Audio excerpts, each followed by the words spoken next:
Everyone has a life story to tell, but an incredible life story is shared and told differently.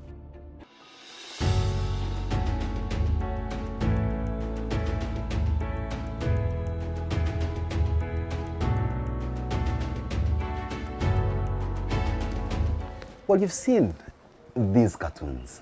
Perhaps they have swung you, if that's a good way of using the English word, from one emotion to the other. You have had a good laugh, sometimes felt like crying. So for the most part, we ask, are these done with the hand of an actual human being? And if they are, what's the mental image of that human being? And what led them to where they are? Tonight on the program, on Incredible Life Stories with Simon Kasyate, I bring you the man himself, the man behind these cartoons that are playing right on your screen. He's telling us his life story, and you'll be surprised that he possibly doesn't look exactly what you had created in your mind to be the mental image that you have of what he actually looks like. Welcome to the program, Chris Ogon. That's the name you use for the trade in which you are, but that's certainly not your full name. Yeah, certainly not. Thank you, Simon, for hosting me on the program, and I'm glad to be here. So what's your name? Let's start from there. My name, do they say my name? My name's? No, my name. My name. Okay. My name is Chris Ogon at Kasyate. So Chris Ogon is one name. That's my, do they call it Christian name? Oh, Chris and Ogon. Then, yes. I actually thought there were two names. No. It's one name. Wow. So I picked from the name Chris Ogon, I picked Ogon as my pen name. Wow. Yeah. So why did you particularly pick Ogon, not at Kasyate or Chris?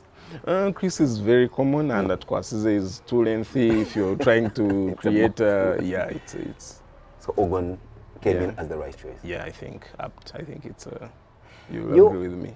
Can I be a bit judgmental? I think your cartoons come off a lot more mature than you look. Do you get that quite often as a comment when people get to know who you are? Definitely. There's a certain reader, a certain big guy in government. Okay, so one day, size. no, not so big in size. So he one day told a colleague of mine that he wanted to see me. He had seen a cartoon in the papers, and he said he was intrigued. He says of themselves or of another situation? Of themselves. So when this other colleague told me, I asked very many questions. I said, why does this guy want to see me? So to cut the story short, when I got there, he almost got out of his chair and said, no way. This can't be. No, it can't be you. I expected a huge, old, mature-looking guy, and you showed up like the way you are now, ripped jeans, folded sleeves on a striped shirt. This is me. This is how I choose to. This is how I love. I'm comfortable dressing up like this. I don't think I would be comfortable looking like this. Yeah.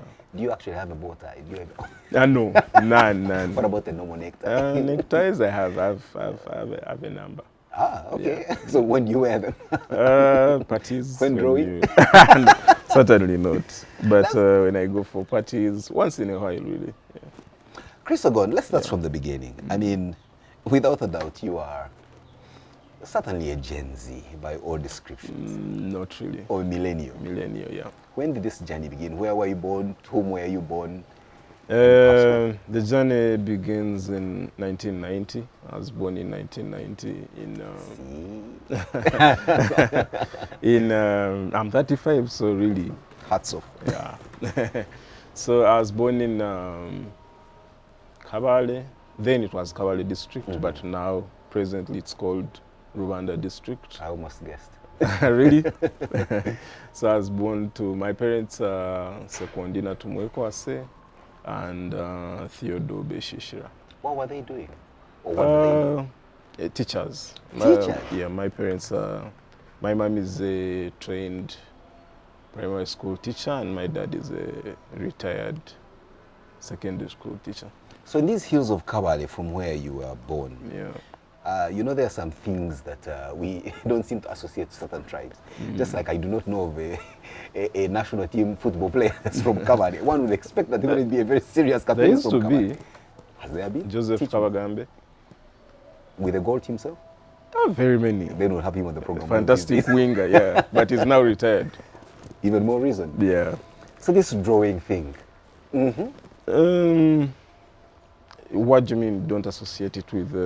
I mean, one would expect that Machinga Kam offers, it's not to perpetuate any stereotype, Yeah. but the sense of humor of those characters is a little too crude and Too raw. too raw, Yeah. and sometimes will not be able to be put on the paper. If they try, they tear the paper. No, I certainly have had that before, and very many people actually don't believe it when I tell them actually I'm a Muchiga. They don't. I don't know for what reason, but cartooning really is, I would say, probably has shaped early on by the community and the surroundings and the environment in which I was as growing up. Your parents' Yeah, schools? my parents were teachers, and I had access to the art room in the school quarters. I had full access to an established art room from when I was in P3. And I think I was aged Maybe 9, 8, 10. around there. But Chris, I mean, at that age, children are waking up to think of vocations such as maybe not even journalists, but maybe lawyers, engineers, doctors. Is that what you also thought about, or for you, see, this was it? Growing up in the village without so much access to information, really, what we had was radio, listen to Radio Uganda, and maybe a newspaper, Urumuri. And my mom was a very, yes, so... Which came once a week? Once a week. But there used to be a cartoon. So I was so much interested in reading newspapers. I would go to my dad's office and find their newspapers from days back, not even open, still stapled. And I would, so I developed an early interest in news. I wanted to be informed, I wanted to read, I wanted to listen to the radio, I wanted to know ministers by name. Yeah.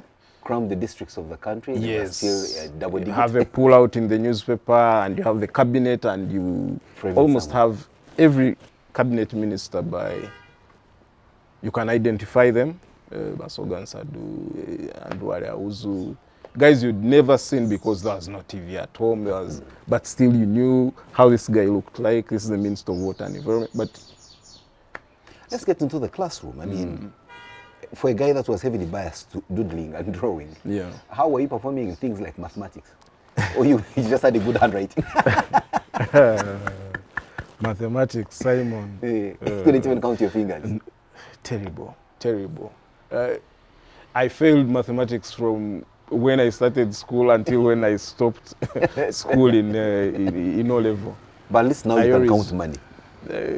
Which is not a lot. I haven't been exposed to a lot of money, so I don't know if I really can count a lot of money. If there's a challenge there, invite me. That one I certainly will. But mathematics and sciences really dealt me a huge, I wouldn't call it a blow, but I was not interested in, for mathematics I was really not interested from way back. Yeah, from way back. From and yet for you to progress in an education system like ours, you had to put an effort in balancing them. Actually, even in art, really, when you go to School of Art, you will find elements of mathematics because, history of art, you're studying about architecture, Roman architecture, and there's a whole lot of, you read about Da Vinci and you see Michelangelo and how he so really you can't avoid math. One would say, where do you need mathematics as an artist? But really you can't avoid it until the very, very end, even in what we are doing, really. Because there are angles you want to draw. If you want to, like you talked about the cartoon of mine of at the court martial. Yeah, exactly. Yeah. Sometimes if you want to pull out, you want to communicate, but there's only little space where you can put everything, and you don't want to cram everything. So you will know at a certain angle, someone is going to, I'm going to cater for this amount of information, and it's the most important. Then it goes receding, and there's a whole lot of, so I would say mathematics is really unavoidable. You can't avoid it. But You know, later on, you'll be telling us exactly how you get down to the business of drawing, and of course, we'll Yeah. go with you on the drawing board and see how you actually put the things together. But let's go back to your formative years. Yeah. Of course, what you do is extremely naughty. Naughty? Naughty, if I may use that term.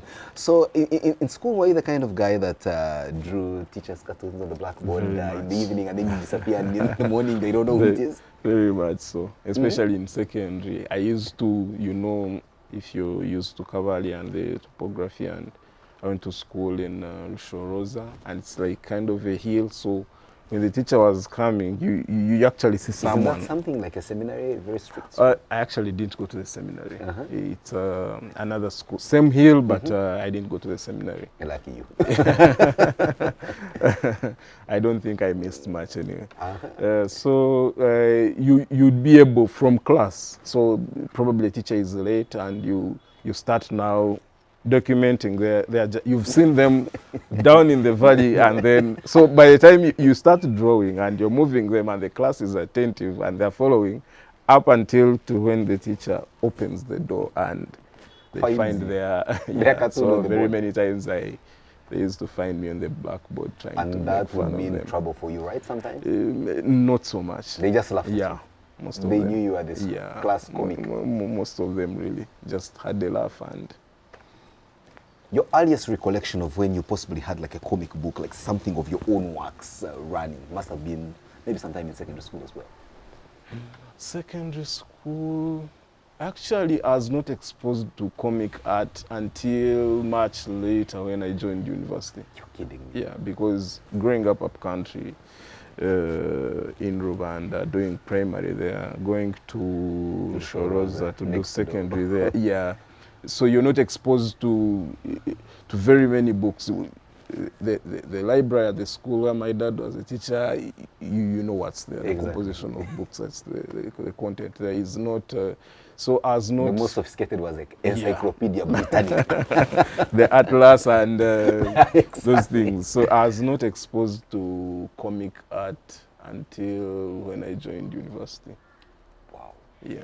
But I was exposed to cartoons, editorial cartoons, because I used to, there's Kingo in Orumuri and the New Vision, there's a Kanya in the New Vision, there was Mose, there was Mr. Ras, there was Snogi. There's a lot of, and I think that's why, given my interest in news and current affairs, and then the passion in art, I think I tended to combine the two into. Wow. Yeah. Chris, of the people you just mentioned, Yeah. the creator of Ekanya, James Gayo of, what's his name? Kingo. Yeah. Mose, who was your predecessor at the Daily Monitor. Rest in peace. Mr. Ras, who's still holding strong with his trademark, you know something about it.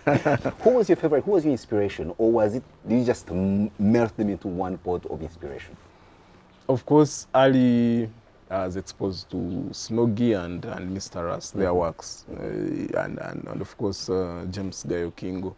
That's what I was fed on to. That's what I fed on in the newspapers. But then later, I think, and when I developed interest in cartooning, really editorial cartooning, and I think you can see it from my works. My biggest inspiration has been Zapiro. Zapiro is a South African cartoonist. Yeah, so I think of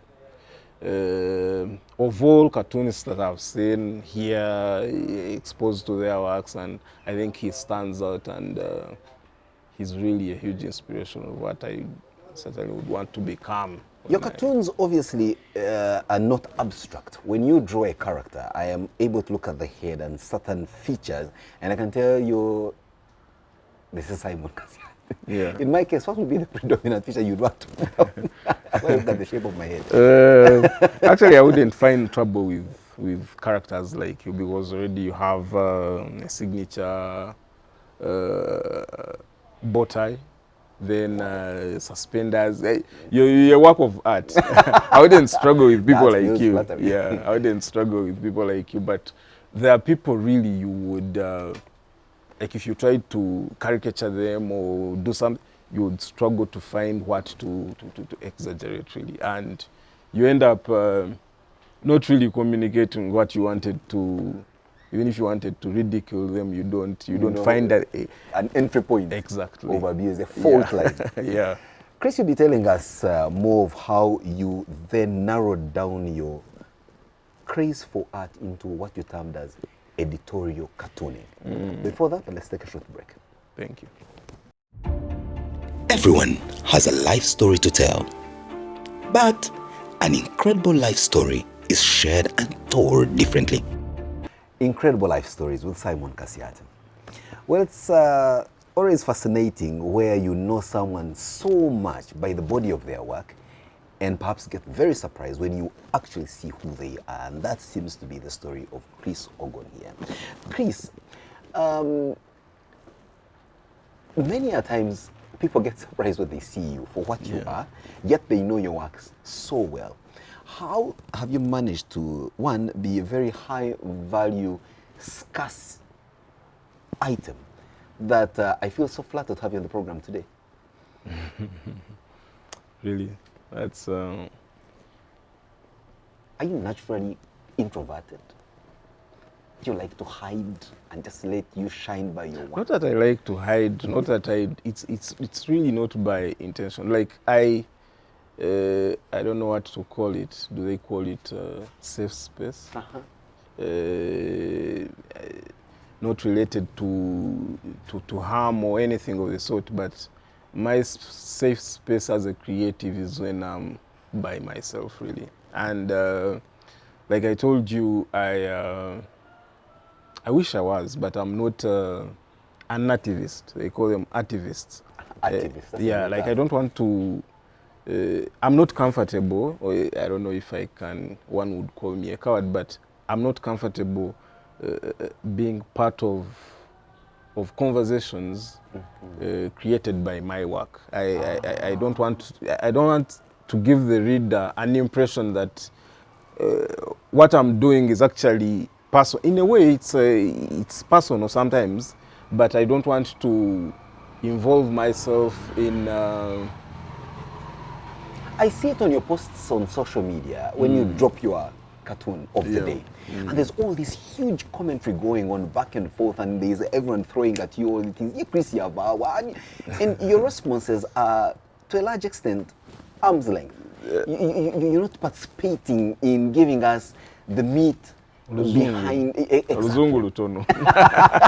I don't have enough English in my armory to sustain internet conversations, really, and I don't want to. Of course, but I really am comfortable not being part of the conversations created by my works. I want to create something, and most of the times, actually, there are comments I even don't read, really, unless it's a comment that has attracted attention from the other readers. I really don't, like I put something out there because I believe, this is my opinion, this is me trying to put out what I think, like any other person, the way you would open your social media and write how many characters, 140, nowadays it's even more than that, yeah, so that's me writing, but using your in another way. Work. So you get the university. Yeah. What are you admitted for? So 2008, I get admitted to Makerere University for a bachelor's in industrial and fine arts. Your goose was cooked. Yes. If I may use that expression, although it's exactly. the other way around. Yeah. So when you get to Makerere, for you, you had arrived at the Holy Grail. You were doing what I you always wanted. I was given, of course, when admissions come before we join, so I was admitted for a course that I wanted, and I was very happy.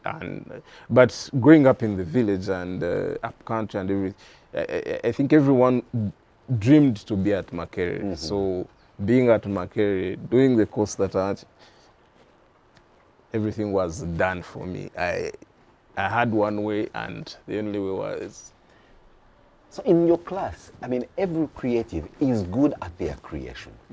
I wonder how the teachers mark who is better than the other. Is there like a marking scheme, or it's like how I appreciate a drawing from a Michelangelo sculpture from Da Vinci?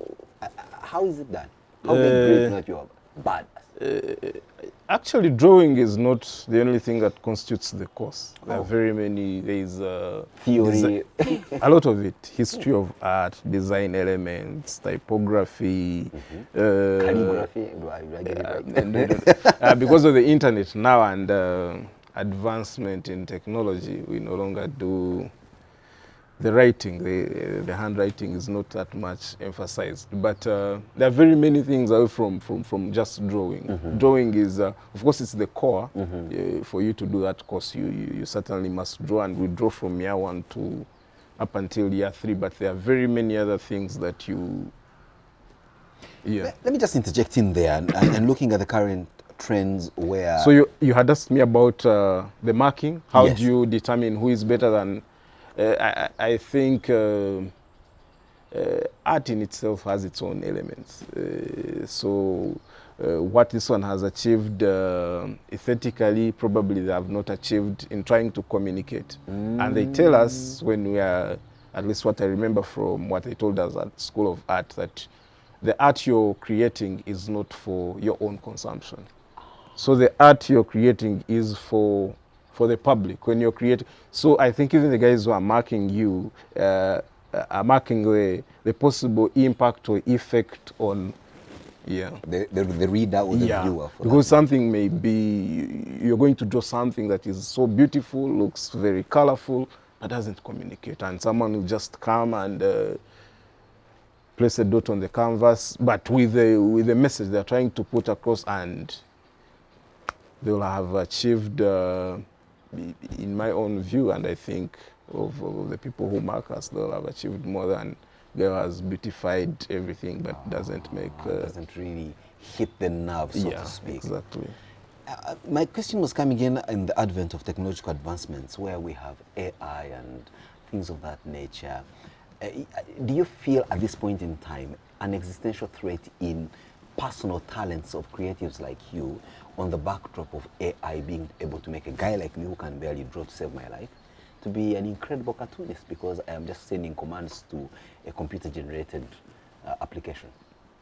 I wouldn't want to lie to you, Simon. I feel AI and its advancement is because surely we want to communicate. We communicate to the same people. You who wants to put across a message, myself as an artist who has an opinion, and I want to use my art to. Previously, it used to take you how many hours to complete a cartoon, but now, in seconds, someone just commands. Yes, they will not have. They are not going to get an artwork that is distinct, that is to the point, that is but unique also to your style. Exactly. Now what AI can't steal is the style. And I like how you've put it, because I think the beauty of creatives going forward is going to be in your style. How sellable is your style?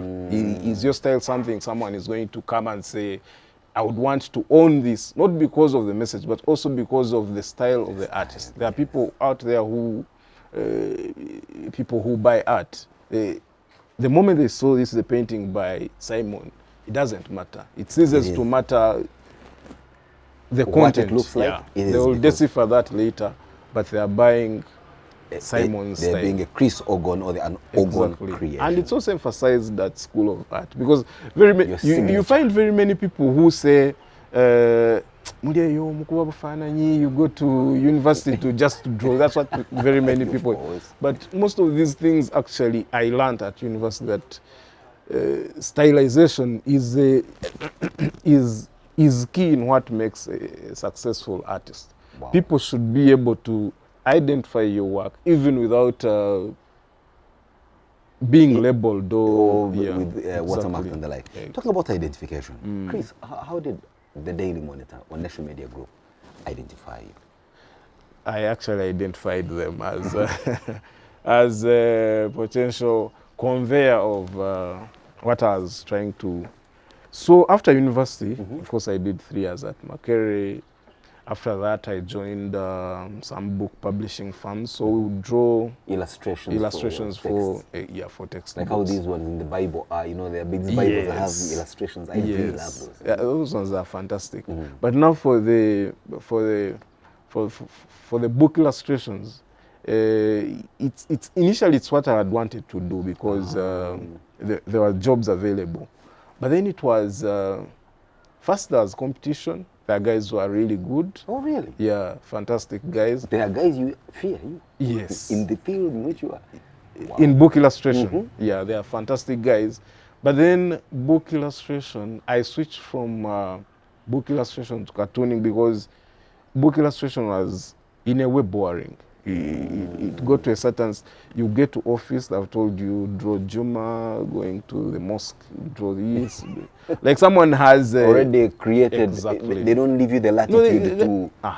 you don't think, you become a machine. You create, and they're being commanded. Exactly. And you see now, for such kind of works, I think AI is going to be right there and make those guys extinct. Exactly. Those take that. Yeah. If you don't, so I didn't want to compete with guys I thought were because and I wasn't getting the kick. Exactly. You love that inner fire to keep burning in you. A lot, especially when you're doing what we do. You know the money isn't. You've been a journalist before, so I wouldn't want to go. The habits haven't left me yet. Yeah, I wouldn't want to go there, but you need a special kind of fire, like you call it, to keep you compensate for what we lack in remuneration. Great. Yeah. So then now you wake up one morning and say, you know, I'm hitting the monitor. Let me go and ask them whether I can. So there's a friend of mine at Kampala Sun. We had done school with him. He's called Abu Mwesugwa, the president's photographer. I know Abu. Yeah, so he was our chairperson. As a year ahead of him, but he was chairperson of our association of BIFA. Exactly, of BIFA. You know BIFA. So I try to know a bit about everything, Chris. Yeah. You're doing well. So Abu interests me in drawing for the Kampala Sun because at that time I had started drawing a few cartoons. Yeah, posting them on Facebook. Yeah. So I would post stuff on Facebook. Issue, then you draw it. Then I draw. And of course, there were raw. I was using watercolor and pen and. Must have been painstakingly. Yes, yeah. In my Muzigo after campus, you broke you, but still there was something pushing me. Like Facebook was new and. So you draw this thing on paper, so a canvas. Yeah. Take a picture. Yes. And then upload. Scan actually, because then we didn't have good cameras to take pictures. So you go somewhere, scan it, get it on a flash. Then find a PC, log on to your Facebook, and post. Yeah. So it was, he interested me in working for the Kampala Sun, the tabloid. So there was a Raphael Okello. So Mwesugwa takes me there, I speak to Raphael and he welcomes the idea of me having a cartoon for the Kampala Sun once. It used to be a weekly, so I would draw a cartoon and so I spent there like a few months, 8 months there. Then I saw an advert in the monitor. They were looking for an illustrator. At that time, Stano was leaving, I think. He was Kenyan and his work permit was not renewed or something like that. So that's when I joined. Being like, is it Gado? Gado. Yeah, like Gado, yeah. Yeah. So they advertised, we went and did interviews and... What kind of interviews they subject you to? No, of course, drawing. Yeah, you know those guys asking about how much money... Because for drawing, really, they know. Of course, I think we were told to draw a few things. They came with a story and said, draw this and this. So they took away. But I don't even think, because we had handed in our portfolios before. Yes, yeah. So that's how I joined the monitor as an illustrator for some time. And also, assisting Mose, because at that time Mose had started becoming ill until when he passed on, and yeah. The Daily Monitor, how did you find it as a platform to build? Because I think when you started off as an illustrator, you didn't possibly quite appreciate that Daily Monitor has also its own style. The Exactly. style is that it's going to be political, it's going to star the hornet's nest, it's Yeah, going to yeah. make you throw a stone at the Yeah, beehive. exactly. But also as a shield, I think the Monitor, and I want to be grateful to the Monitor really. If there's a place, a workplace that has accorded me creative independence. Of course, I've had previous clashes with some editors who probably wanted to control my line of expression of thought, because expression is On the side of being more radical or less radical?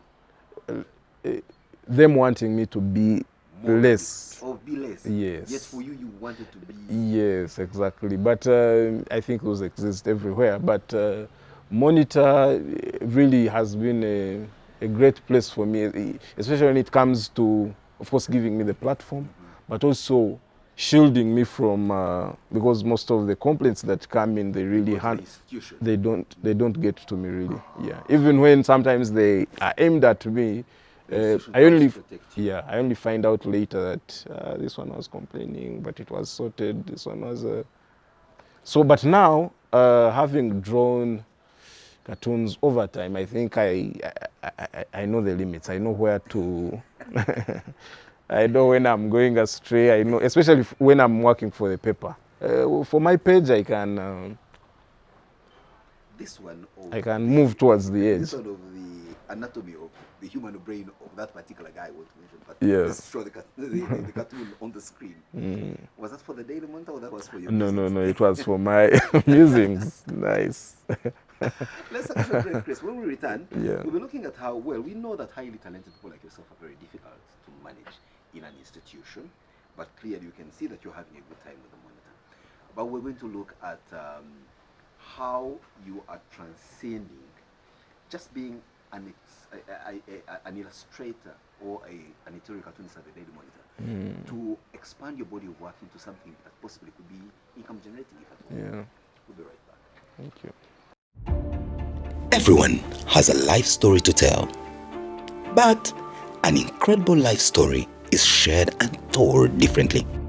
Incredible Life Stories with Simon Kasyate. On the program, a man that has distinguished himself in just making you swing from one emotion to another, but most importantly, give you a body of work that will send your mind into the overdrive of thinking, looking at the details, looking at the shapes and the wordplay and everything in between. Ogon, yes. As a cartoonist, of course, your career today sits on the shoulders of previous greats as we've known them. People like Kurt Westgard, the Danish guy who unfortunately died, but who came to prominence in 2005 for drawing the cartoon of the Prophet Muhammad in such a manner that it enraged an entire region and civilization called Islam. We've had folks like our friend Gado from Nation Media Group who was sent on forced paid leave, as we know, for angering a president of the republic, and he doesn't return back to work. Do you sometimes get the sense that from your revolutionary body of work, one of these days you could send this country into some kind of civil war? Revolutionary and then civil war. No. Am I exaggerating the threat? Maybe, but who knows? You never know what we are experiencing nowadays, especially the leaders. You never know when you can find yourselves into a civil war. It's very easy nowadays by the snap of the finger. But I don't think, and I don't want to call it, well, it may be self-censorship, especially when you're operating in a space like ours, and you've seen probably it hasn't happened to a cartoonist here, or of course my friend Spire has once in a while gotten calls of people intimidating him, myself have received a few calls and concerns. From who? You want to share? No.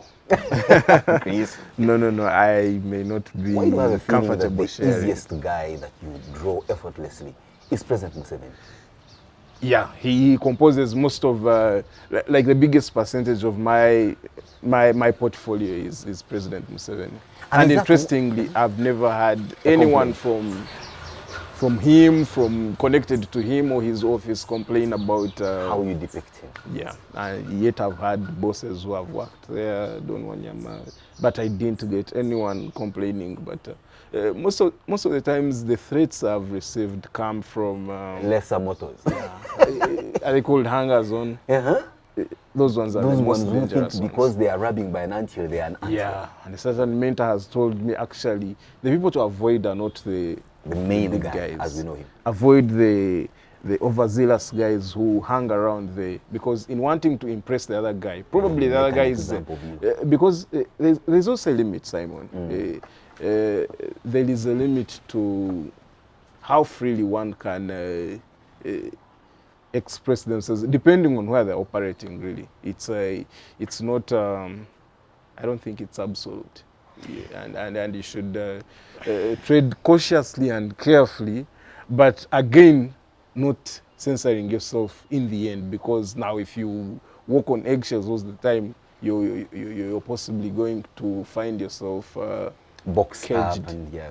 But are there some times where you have drawn something, and even your parents, who are your very big support system and cheerleaders, call you and say, Kushamwa, I think you are now extending the handshake. Actually, most of the concerns are from my parents, my family, my sisters, the inner circle. Yeah. Sometimes they send you something and they say, exactly. So they say, really, don't you think, couldn't you have put it in another way? Until I ask them, how did you want me to? I don't think like you. If that's what you. But while being get your own paper and exactly, and draw your own. But while being careful, really, I don't. And when I told you that I don't interest myself in conversations elicited by the work that I put out there, sometimes it's because I want to preserve myself. Because in the course of it, I could anger the person. The more. Not the person. Actually, what is in your mind as you create is possibly less than what you actually create. Like I told you. So if you speak more about it, they'll start seeing a detail that was not depicted. Yes. But talking about detail, there are certain, you will enlarge an image and begin to look at a guy's beret and realize that what I may have looked at as an emblem is actually cow horns. That I may look at this patch of white hair that you normally put on the head of the first lady, and it's something else. It's just hair. No. It's really just you have something about detail. There are people you draw, and there's always a football next to them. They know who they are. Of course, President Museveni always has this gun strapped around him. But nowadays, you've become a bit notorious with his face. A few missing teeth. You make him look so old. Let's be honest. Isn't the attention to detail one of your greatest mojos? I also think it's something. I think various artists and cartoonists alike have their great. What should I call it? The opposite of an Achilles heel. Yes, exactly. There's something you're great at. So some of them it's exaggeration. In all of us are trying to get to the reader. There's a message we are trying to put across. So if I'm going to use my exaggeration to put across a point, then Ogon will use detail if I've fashioned myself as such, and I expect people to not just read, not to be on the surface. And sometimes I've drawn cartoons, and then sometimes people get to figure out later. And in a way, it's my intention. I intend it as such because I want someone to find time and study the artwork. I'm not drawing something because, like I said, it's an opinion. It's something I'm trying to put there to create a conversation, really. I'm about to get down into your personal life story as Chris. Now, we've discussed so much about your body of work, Yeah. but we have a deal to make, yeah? Yeah. By the time we are done with this, you are going to draw a cartoon of this set, you and I. So I want to see how crisp you are at drawing yourself.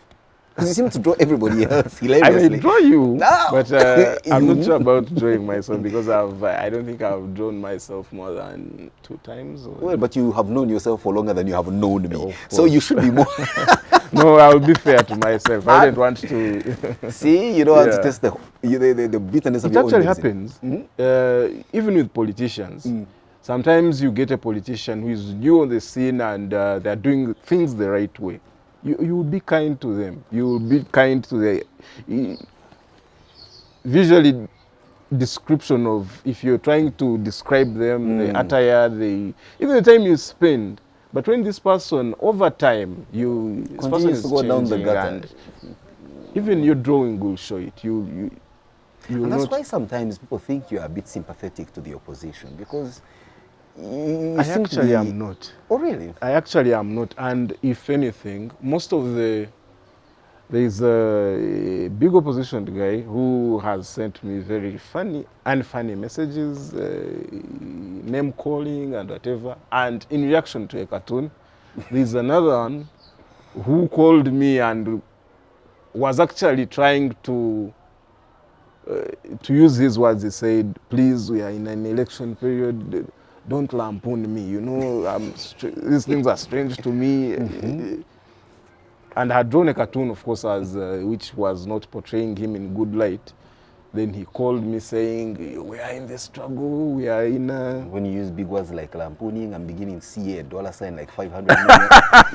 I don't want to use my rich imagination.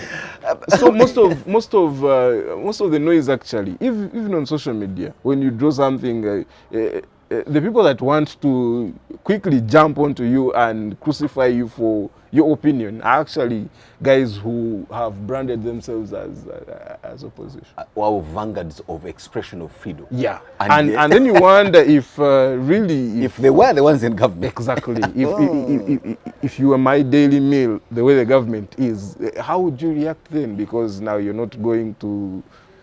So it's I wouldn't agree with anyone who brands me. Of course, I'm not neutral, but I'm fairly truthful. I may have my biases, but often times But you're also guided by a broader editorial policy at the Daily Monitor. certainly. Which on paper it's truth every day, but the No, it details is. are- It that's the actually is. conversation we'll have with, No, Susan it when she actually comes to is. the But program. even outside my workplace, even then I try with my works not to. At 35, you certainly must have a lady of fancy somewhere, either in a relationship or married. Which is which? I'm None. getting personal now. Which is none. None. Yeah. Okundi ni kwende. Now I know why you are single. You must be drawing cartoons What of you girls see of is what you fancy see. or of fancy girls, and you annoy them. Have you annoyed a lady because you have possibly drawn a cartoon of her? Do you sometimes get personally witty? Actually, the few ladies that I've met actually want you to draw them. They want to have a copy of their cartoon drawn by you. And most times Dressed. I don't know because I've never given in, so I may not know.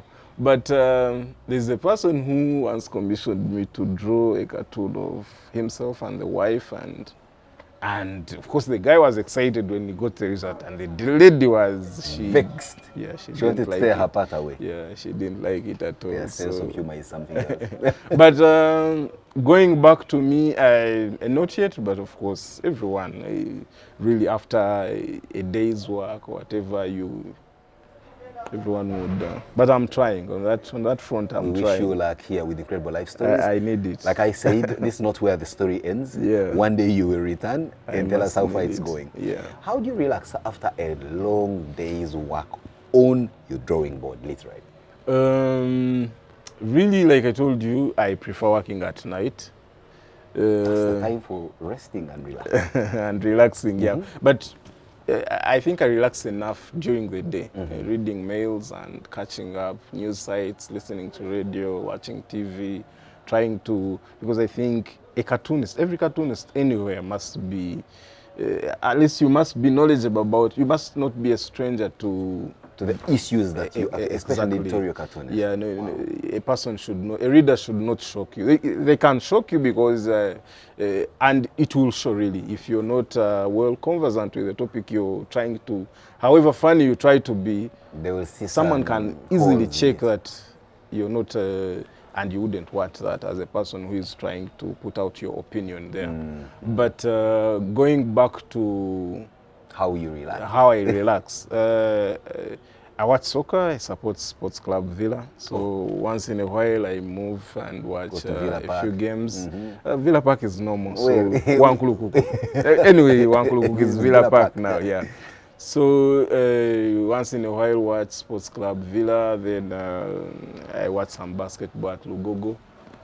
So that's me. Really. You're not constrained with this European Football League kind of thing? Oh, of course I do. I support Manchester United, but I prefer watching football from my home. European, like when I'm alone, the way I want to be alone when creating. The team you and I support is only fair to be watched from home, just in case when you're around loved ones who can tell the No. But I'm a loyal United fan, and I think better days are ahead. You have a strong heart. But that said, with Amorim, yeah.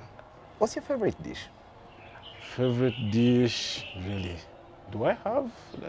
And you Bachiga eat everything you just everything. Like I've had people cooked say, or raw. The sweet potato is a sweet potato. No, not really. Of course, rice and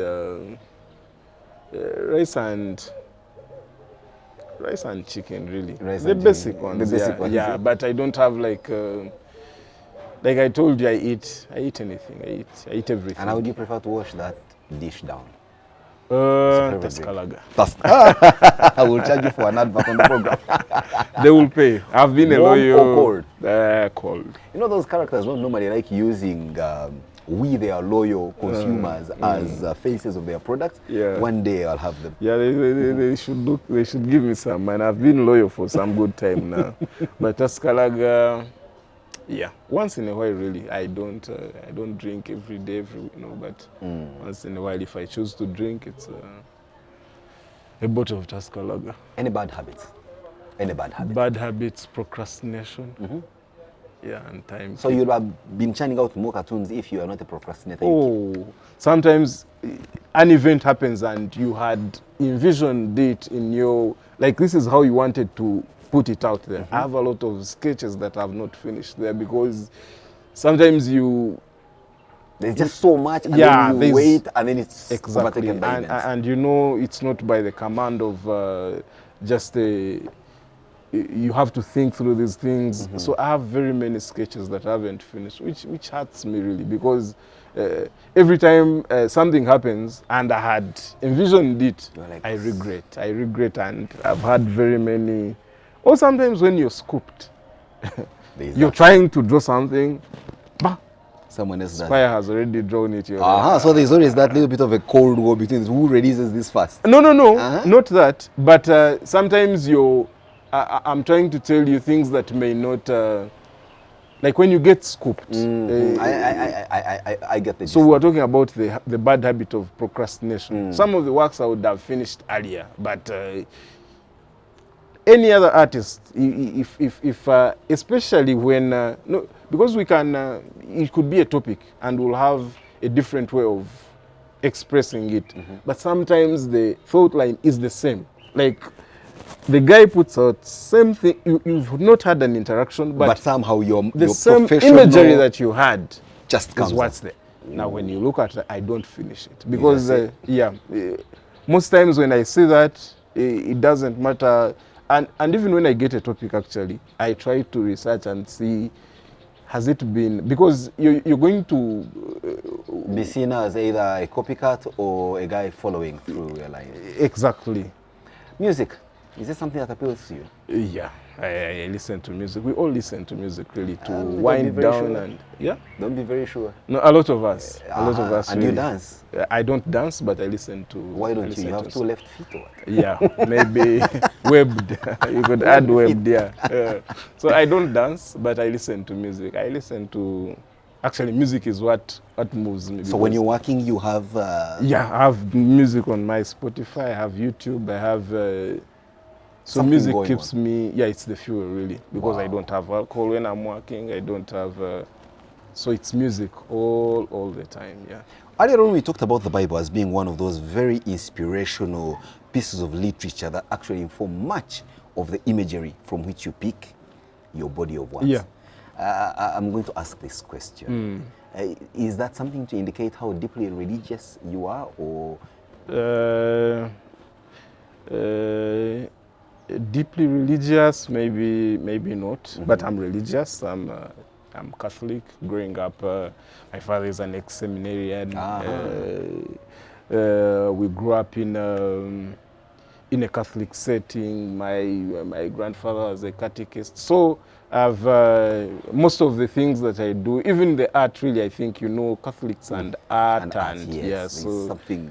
there's a background really that is engineered by that. So I once in a while when I'm not so lazy, I go to church. I don't think my mom would want to see me saying I miss Sunday, but yeah, sometimes I go for mass. Within my business, there are places I have longed to go just to spruce my professional fuel and get me going. Like, sit in a studio setting, say, the CNN headquarters, or, be in the news studio of the BBC. In your case, as an editorial cartoonist or an artist, a creative in that matter, what's that place that you long to be at so that it can give you that fulfillment of being in the middle of great art, possibly unseen? Is it the Sistine Chapel at the Vatican? You just got it out of my mind, really? Because I was thinking about places, and immediately I was thinking about the that roof yes. of the Sistine Chapel at the... Rome or the Sistine Chapel. But yeah, I would want to be, because it still intrigues me how those guys managed to execute that without technology, without preservation of color, without and some of them painting at on angles that you possibly need to do when you are lying down, and for maybe 50 years, someone is working on a piece of art. And they are bright colored, and you look at the pillars, you look at the architecture, you look at... Actually, sometimes when you look at the architecture we have around, you ask yourself, do our leaders really... What motivates them? Because really, if you can't copy these things which have been established how many centuries ago, and we are still here doing basic mediocre things. So is that one of the things that frustrates you, especially living and working in Uganda, considering that you could possibly pass for really an internationally acclaimed creative? Do you feel you would have been a better Ogon if you worked in a different setting from the setting in which you currently are? I certainly would say yes, and I think I answer for every cartoonist, but not because of the advancement in infrastructure or anything. Maybe if I was in a place more liberal and where I can express myself. Like I told you, there are very many things that you have to box in because of societal things. Yeah, and there are things I would want to explain or put across in a different, very simple way, but you fear now for your life. You have to survive. You could lose a client. You could, but some of those things you just accept them as they are, because you're not going now to deviate from your principle of, or whatever guides your work now, to simply because you have a client. And that's what I had told you earlier, that I don't like meeting people, because now if I meet a person and I create, and some of them really want to, you create a person, and this is a person in authority or whatever. Once you've created a personal relationship with them, it becomes very hard for you to criticize them. Absolutely. Even when you've not received anything from them, you'll now be more empathetic. Yet I think as communicators, and especially as cartoonists, sometimes you have to use anything in your arsenal if you want to get and you capture wouldn't the right want thing. to use your on who you call your guy. So as we conclude, what would you love to tell the people watching you, especially young children or folks that are at crossroads with their careers and can't believe that one can actually make a living from doodling, as they say? You call it make a living. You remind me of a friend of mine. There's a You're person. not living. No, there's a friend I met. She's called Lily, and I met her a few years back. So we're having a conversation. We had taken time without seeing each other. So he says, "Oh, Chris, how are you? Heard you're a cartoonist. How do you survive?" I love that. Yeah. So and you could tell she was asking Genuinely, exactly. genuinely concerned. Yeah, Like, poor she's- guy, man. Hey, how do you She saw your survive? riff jeans and said, maybe things I've seen the better days. Exactly. So he said, "How do you survive?" So I, in a way, I survive. Of course, I think, and I think there are opportunities for not just cartoonists, illustrators. Maybe we've not created them. Some of the opportunities I think it's up to us creatives Or even people can be in cartoonists other to- professions, but also take that if it's their talent. Like we had the late Tom Rushedi, Exactly. medical doctor, pilot, and everything. But he was the guy that did his illustrations and Ekanya and all things like that. Even writing, he was a fantastic writer. He was Absolutely. so I think, like I told you, even without P. Simon, I would still wake up or sleep late trying to put out something there. It doesn't matter if I put it there and it garners no comment. I'm not interested in the comments. If it creates a conversation, if my Well one, and good. I'm good. If it doesn't, still I will wake up. If there are people who, of course, comment and say, no, Katuni, we don't. I just tell them, wait for the next, because still you're sure that tomorrow, doesn't matter your comment, if you're telling me or intimidating me or whatever, still There will be I another have. one. So I think, I don't know how they can do it, because I consider myself lucky that something that I love to do. Is now what you are earning a modest living out of. Yes, the earning may be not what I want, really what I want, but I'm very sure there are not so many people comfortable with what they even the possibly people we are. admire. So, Absolutely. and it keeps me going. There is not a day I've woken up and said, "Oh I'm gosh, tired." I'm going to dry cartoon." Actually, I look forward. When I go to bed, I'm thinking about the next cartoon. So Wow. which helps me actually from maybe you never know, I would get Burnout lost and into things like that. No offense to you, but certainly like you, I just can't wait for the next person that's going to sit right next to me and share their incredible life story. And for you, our viewers, always a pleasure having you listening in, watching in, and yes, subscribing to our YouTube channel. And for special thanks to our broadcasting partners, UBC, who feel this is an important piece of information journalistically that should be shared with the rest of the country.